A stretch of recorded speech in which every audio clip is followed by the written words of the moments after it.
साहित्य के कालजयी रचनाकार। इस श्रृंखला के अंतर्गत हम हिंदी साहित्य के विभिन्न कालखंडों में प्रस्तुत कालजयी रचनाकारों को, उनकी रचनाओं को लेकर चर्चा कर रहे हैं। इसी श्रृंखला में हमने मध्यकाल में तुलसीदास पर चर्चा की थी, मीराबाई पर चर्चा की। अब हम कर रहे हैं रीतिकाल के कवि केशवदास। केशवदास जो मूलतः भक्ति काल और रीतिकाल के मध्य में आते हैं, अर्थात संक्रमण काल के कवि हैं।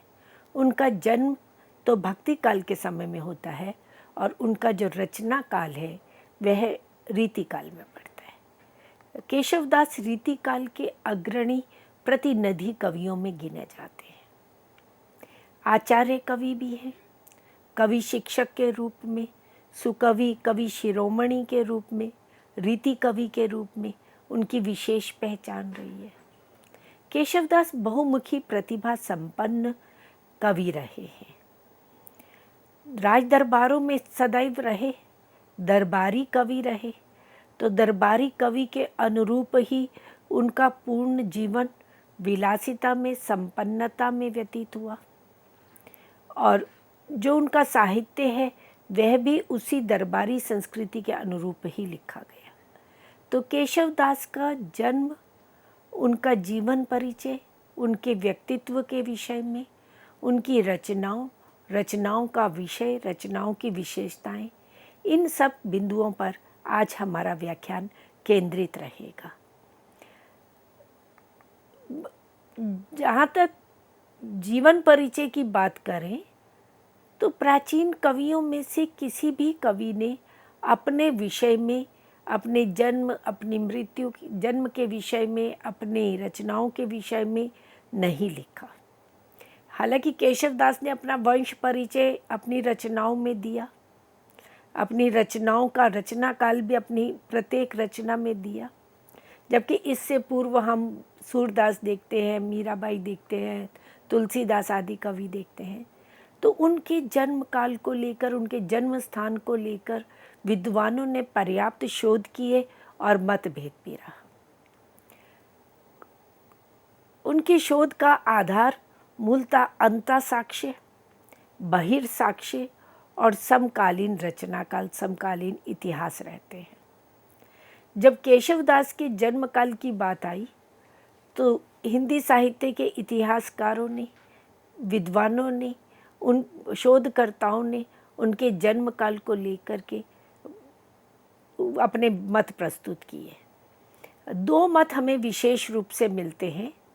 हिंदी साहित्य के प्रारंभिक इतिहासकार मिश्रबंधु और आचार्य रामचंद्र शुक्ल, और फिर उनका अनुकरण करते हुए डॉक्टर रामकुमार वर्मा ने 1612 विक्रमी संवत उनका जन्म काल स्वीकार किया। 1612 विक्रमी संवत अर्थात 1555 ईस्वी सन। लाला भगवान दीन, डॉक्टर विजयपाल सिंह, डॉक्टर किरण चंद्र शर्मा, जिन्होंने विशेष रूप से केशवदास पर शोध कार्य किया, उनकी रचनाओं की टीका की, आलोचना की, उन पर भाष्य आदि लिखे, तो उन्होंने केशवदास का जन्म 1618 विक्रमी संवत अर्थात 1561 ईस्वी सन स्वीकार किया। तो ये दो मत मूल रूप से मिलते हैं, 1612 विक्रमी संवत भी और 1618 विक्रमी संवत भी। केशवदास ने स्वयं अपनी रचना कवि प्रिया, जो कि काव्य शास्त्र संबंधी रचना है, उसमें अपने पूरे वंश का परिचय दिया, जहाँ उन्होंने बताया कि उनके पिता कौन थे, पिता क्या करते थे, उनके भाई कौन थे, उनके भाई क्या करते थे। कवि प्रिया में वे पंक्तियाँ आती हैं, तिनके काशी नाथ सुत शोभे बुद्धि समुद्र, जिनको मधुकर साह नृप बहुत करयो सम्मान।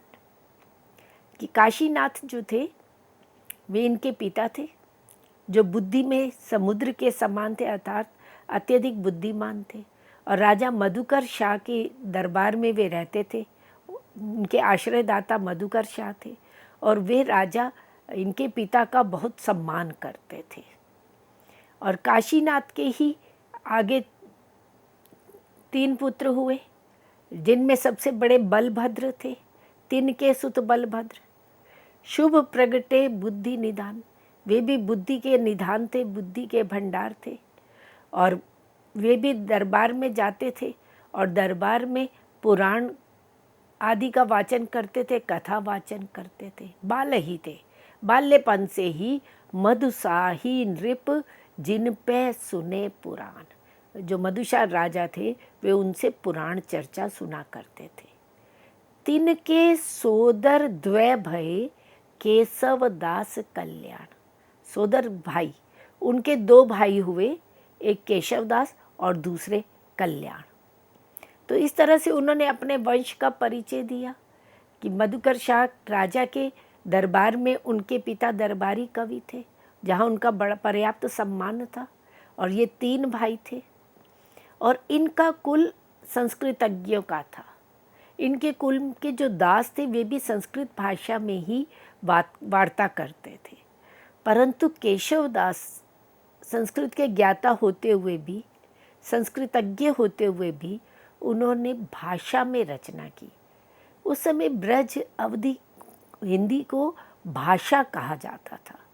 अलग अलग से ब्रज नाम, अवधि नाम, बोलियों के नाम से नहीं कहा जाता था। संस्कृत या जो बोलचाल में प्रचलित है उसको भाषा कह दिया जाता था। तो भाषा बोली न जान ही जिनके कुल के दास, कि जिनके कुल के दास जो सेवक आदि थे वे भी भाषा को अर्थात बोलियों को, ब्रज अवधि या हिंदी आदि बोली को बोलना नहीं जानते थे, वे भी संस्कृत में ही व्यवहार करते थे। भाषा कविभो मंदमती तेहि कुल केशव दास। ऐसे कुल में केशव दास अपने आप को स्वयं को मंदमती कहते हैं, अल्प बुद्धि कहते हैं, क्योंकि उन्होंने भाषा में रचना की। उस समय जो संस्कृत भाषा में रचना कर रहे थे वे विद्वान माने जाते थे, पंडित माने जाते थे, उनको श्रेष्ठ माना जाता था। और जो भाषा में प्राकृत, अपभ्रंश, ब्रज अवधि आदि में रचना कर रहे थे उनको मंदमती, अल्प बुद्धि कहा जाता था। उनकी रचना की उतना सम्मान नहीं मिलता था जितना संस्कृत कवियों को। पर केशव दास ने अपने आश्रयदाता इंद्रजीत सिंह के कहने पर भाषा में अर्थात ब्रज भाषा में कविता करना प्रारंभ किया। और इनके आश्रयदाता रहे ओरछा के महाराजा इंद्रजीत सिंह, उनके पश्चात वीर सिंह देव रहे। और ओरछा राज्य उस समय राष्ट्रीयता और जातीयाभिमान की दृष्टि से बड़ा ही महत्वपूर्ण था। ओरछा राज्य के जो महाराजा इंद्रजीत सिंह थे उनका बड़ा सम्मान था। जब यद्यपि केंद्र में मुगल शासन थे, उस समय जहांगीर का शासन था, परंतु विभिन्न रियासतों के विभिन्न छोटी छोटी जो सामंत आदि थे उनका अलग से साम्राज्य रहता था। तो ओरछा जो राज्य था, जो उस समय पर्याप्त महत्वपूर्ण राज्य माना जाता था, राष्ट्रीयता की भी दृष्टि से और जातिगत अभिमान की दृष्टि से भी, तो वहाँ के महाराजा इंद्रजीत सिंह थे। और ओरछा राज्य में ही केशवदास का जन्म हुआ और उनके महाराजा के दरबार में ही रहते हुए इन्होंने कविता की।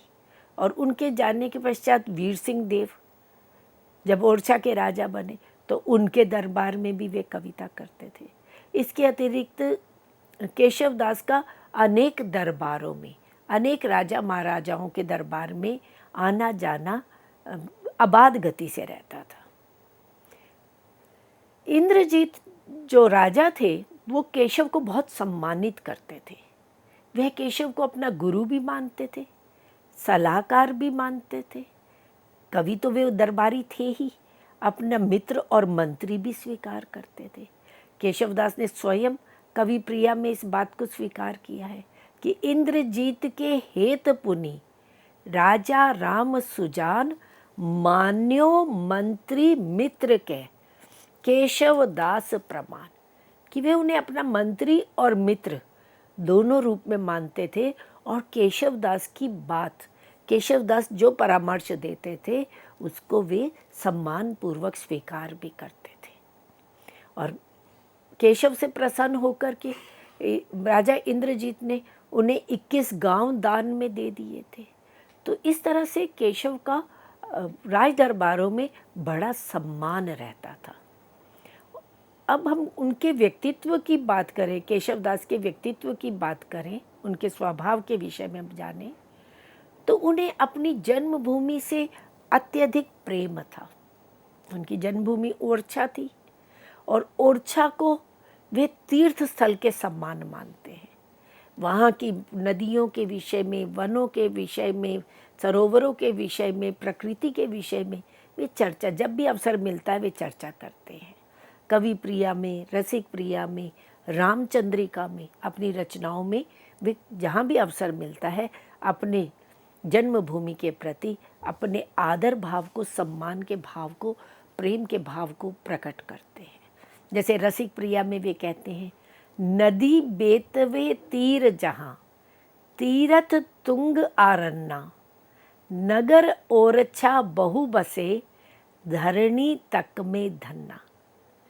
दिन प्रति जहाँ दूनो लहे, जहाँ दया अरुदान, एक तहाँ केशव सुकवि, जानत सकल जहान।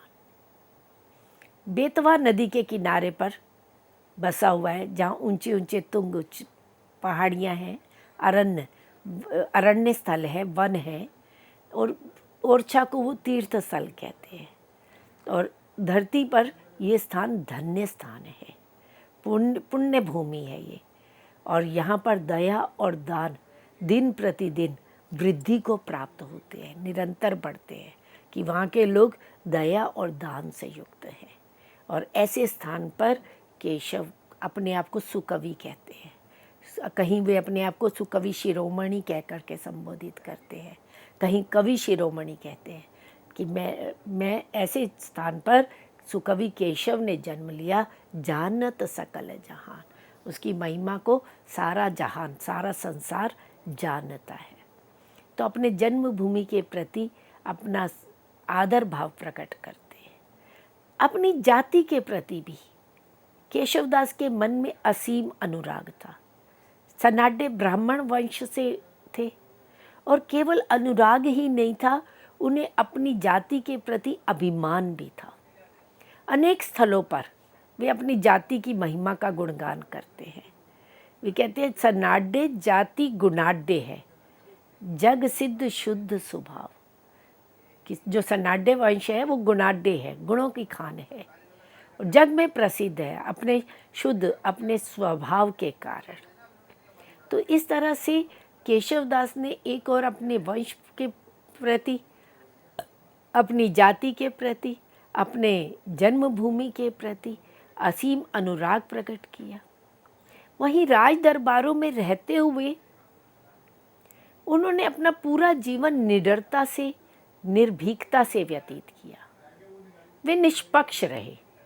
भले ही उनके आश्रयदाता इंद्रजीत सिंह रहे, पर जब कभी शत्रुओं की ओर से आक्रमण हुआ तो उन्होंने दोनों पक्षों को समान दृष्टि से देखते हुए जिसके पक्ष में जो प्रतिकूल था उसको कहने में कहीं भी संकोच नहीं किया। निडर होकर, निर्भीक होकर के वे अपनी बात करते हैं। मुगल दरबार में भी जा कर के, अकबर के दरबार में जाके, जहांगीर के दरबार में जा कर के वे अपनी बात निर्भीकता से रखते हैं, स्पष्टवादी रहे हैं। यहाँ तक कि राजा इंद्रजीत ने जहाँ कहीं भी उनमें दोष देखा, जहाँ कहीं भी उनमें कोई कमजोरी देखी तो उसका स्पष्ट कथन करते रहे। केशवदास नीति निपुण भी रहे हैं और व्यवहार कुशल रहे हैं। राजनीति में, राज दरबारों में रहते हुए व्यवहार कुशलता मनुष्य का अनिवार्य गुण माना जाता है।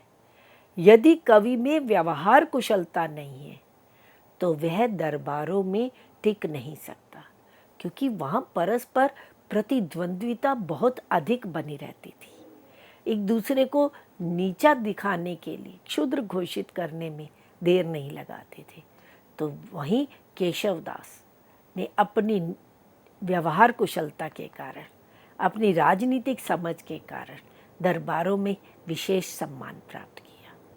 इसीलिए केशवदास पर शोध कार्य करने वाले डॉक्टर किरण चंद्र शर्मा ने कहा कि राज दरबारी कवि के लिए व्यवहार कुशलता, वाग विदग्धता, विनोदात्मकता आदि जिन गुणों की आवश्यकता होती है, वे सभी गुण केशव में विद्यमान थे।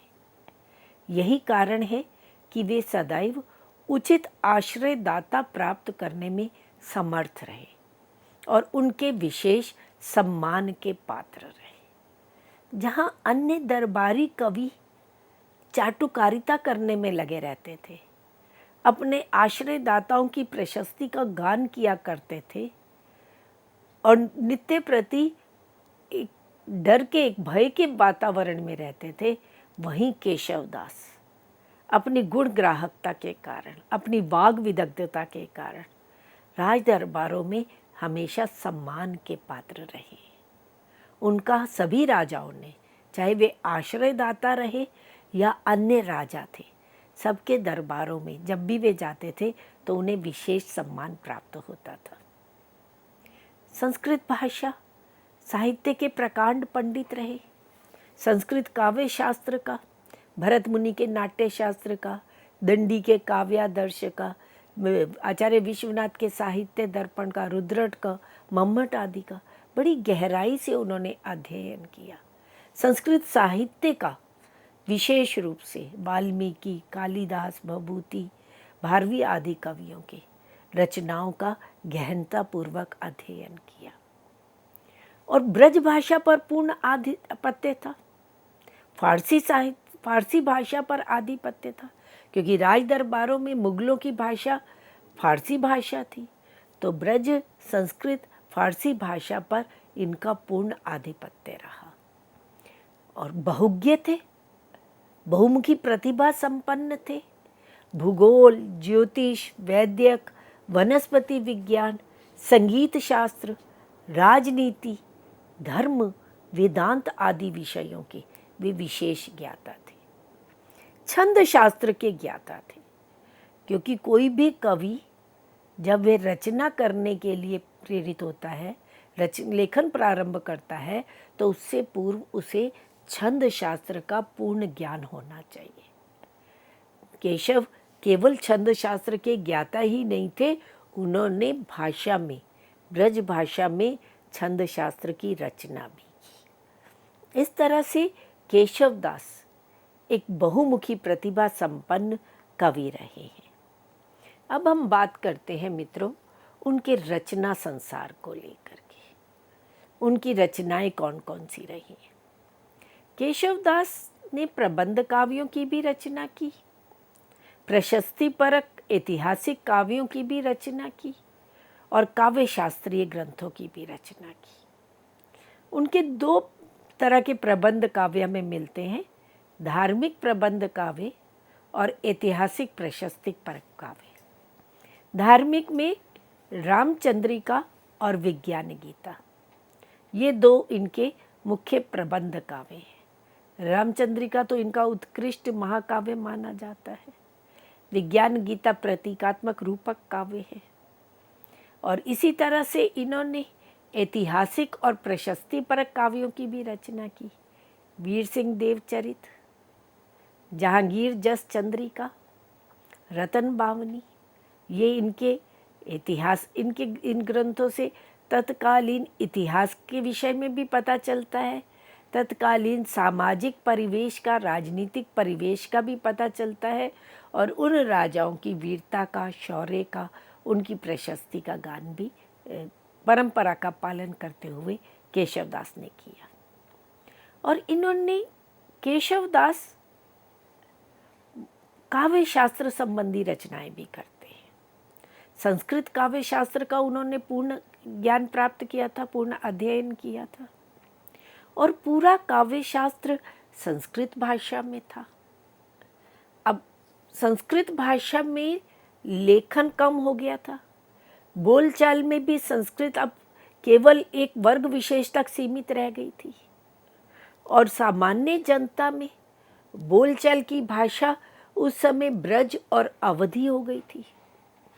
और केशवदास से पूर्व पूरे भक्ति काल में साहित्य की भाषा अवधी और ब्रज रही।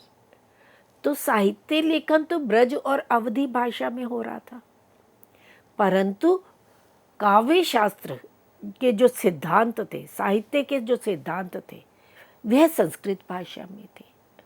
अब भक्ति काल में कविता करना मूल उद्देश्य नहीं था, वहाँ उद्देश्य था प्रभु की भक्ति करना, प्रभु की शरण में जाना। तो राम को आराध्य मानते हुए, कृष्ण को आराध्य मानते हुए राम काव्य की और कृष्ण काव्य की एक पूरी परंपरा भक्ति काल में हमें दिखाई देती है। और दूसरी ओर ईश्वर को अवतार रूप में ना स्वीकार करके निर्गुण रूप में मानते हुए संतों की और सूफियों की एक काव्य धारा दिखाई देती है। पर ये सभी संत और भक्त रहे, सूफी रहे, कवि के रूप में इनको प्रसिद्धि नहीं प्राप्त हुई, क्योंकि कविता करना उनका उद्देश्य ही नहीं था। पर रीति काल जब प्रारंभ होता है, क्योंकि केशवदास उस संक्रांति काल के कवि हैं, और केशवदास ये अनुभव करते हैं कि कविता जब भक्ति से निकल करके राज दरबारों में पहुंच रही है, तो दरबारों में कविता को पहुंचाने के लिए, वहाँ उसको लोकप्रियता बढ़ाने के लिए आवश्यक है कि उसमें कलात्मकता लाई जाए, उसके कलात्मक सौंदर्य को बढ़ाया जाए। और वह तभी हो सकता था जब कवि साहित्य सिद्धांतों से परिचित हों। अब साहित्य सिद्धांत, काव्य प्रयोजन, काव्य लक्षण, अलंकार, रस, छंद, रीति, वृत्ति आदि, ये सब कुछ तो संस्कृत में था। अब केशवदास से पूर्व यद्यपि कृपाराम की हित तरंगिणी, उसमें भी लक्षण ग्रंथ ब्रज भाषा में लिखे गए, चिंतामणि में हमें ब्रज भाषा में मिलते, परंतु इसको पूर्णतया रीति काल में लाने का श्रेय केशवदास को जाता है। इसीलिए केशवदास को रीति काल का प्रवर्तक भी कह दिया जाता है। यद्यपि इसमें मतभेद है, कुछ विद्वान केशवदास को आज रीति काल का प्रवर्तक मानते हैं और कुछ विद्वान चिंतामणि को मानते हैं। उस पर हम चर्चा अपने अलग से एक व्याख्यान में करेंगे, केशवदास के आचार्यत्व को लेकर रीतिकाल के प्रवर्तक के रूप में। परंतु काव्य शास्त्र संबंधी जो रचनाओं की रचना करके उन्होंने ब्रज भाषा को एक और समृद्धि प्रदान की, और दूसरी ओर कवियों के लिए, समाज के लिए एक प्रेरणा स्रोत भी बने। उनकी काव्य शास्त्र संबंधी रचनाएं हैं रसिक प्रिया, नाक्षिक, कवि प्रिया, छंदमाला। इन रचनाओं पर अभी हम चर्चा करेंगे। और इनकी जो सभी रचनाएं हैं वे केशव ग्रंथावली 3 खंडों में प्रकाशित हुई, और इसका प्रकाशन हिंदुस्तान एकेडमी इलाहाबाद से हुआ था। और आचार्य विश्वनाथ प्रसाद मिश्र, उन्होंने केशव ग्रंथावली का संपादन किया था। तो चाहे उनके प्रबंध काव्य हैं या काव्य शास्त्र संबंधी रचनाएं हैं, इन सब का संकलन केशव ग्रंथावली में मिलता है। और इसके अलावा स्वतंत्र रूप से भी ये रचनाएं परवर्ती काल में प्रकाशित हुई। तो 17वीं शताब्दी के कवि केशवदास अपने समय में तो पर्याप्त लोकप्रिय हो ही चुके थे, वर्तमान में भी उनकी रचनाएं उनकी प्रेरणा स्रोत बनती हैं। आज भी वे कालजयी कवि कहलाते हैं, और उनकी रचनाएं रामचंद्रिका, कवि प्रिया, रसिक प्रिया, ये कालजयी रचनाएं हैं। विद्यालय स्तर से लेकर विश्वविद्यालय स्तर तक, शोध के स्तर तक केशवदास का पठन पाठन किया जाता है। बीए के पाठ्यक्रम में, एमए के पाठ्यक्रम में भी केशव का अध्यापन होता है। उनकी रचनाएं लगी हुई हैं। रामचंद्रिका का वन गमन प्रसंग या अंगद रावण संवाद कोर्स में लगा हुआ है। कवि प्रिया के कुछ अंश लगे हुए हैं, रसिक प्रिया के कुछ अंश लगे हुए हैं, तो पाठ्यक्रम में भी निर्धारित हैं। तो केशवदास की रचनाओं का मूल विषय क्या है, उनकी क्या विशेषताएं हैं, इस विषय में चर्चा हम अपने अगले व्याख्यान में करेंगे। क्योंकि उनकी रचनाएं परवर्ती काल में अनेक शोधकर्ताओं के द्वारा खोजी गई और सर्वप्रथम रचना उनकी रतन बावनी मिलती है। तो रतन बावनी की क्या विशेषताएं हैं, इस पर चर्चा हम अपने अगले व्याख्यान में करेंगे। धन्यवाद।